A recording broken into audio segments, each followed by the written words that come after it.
The highly anticipated announcement from Governor Tim Walz and state leaders today means the actual decision about how K-12 schools will move forward this fall will now be left to individual school districts. The Safe Learning Plan does give those districts guidance for which learning option to choose based on the number of COVID-19 cases in the counties those districts serve.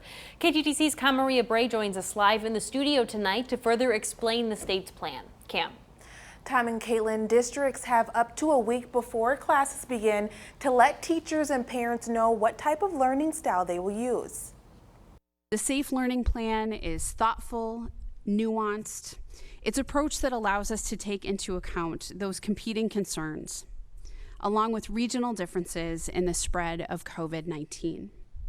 School districts and charter schools will be in one of three models: in-person, distance learning, or a hybrid of the two.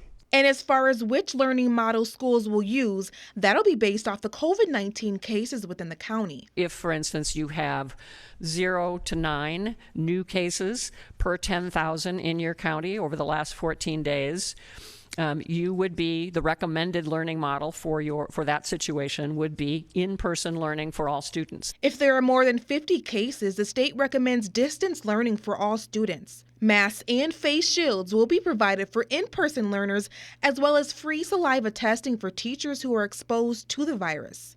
Walz says schools can switch between the different learning models as the pandemic situation changes. We may be in classrooms, we may be out of them at certain times. To help achieve equitable distance learning, the state is allocating $38 million to better support technology for students. We know that there is a digital divide, not only within our metro communities, but geographically within greater Minnesota.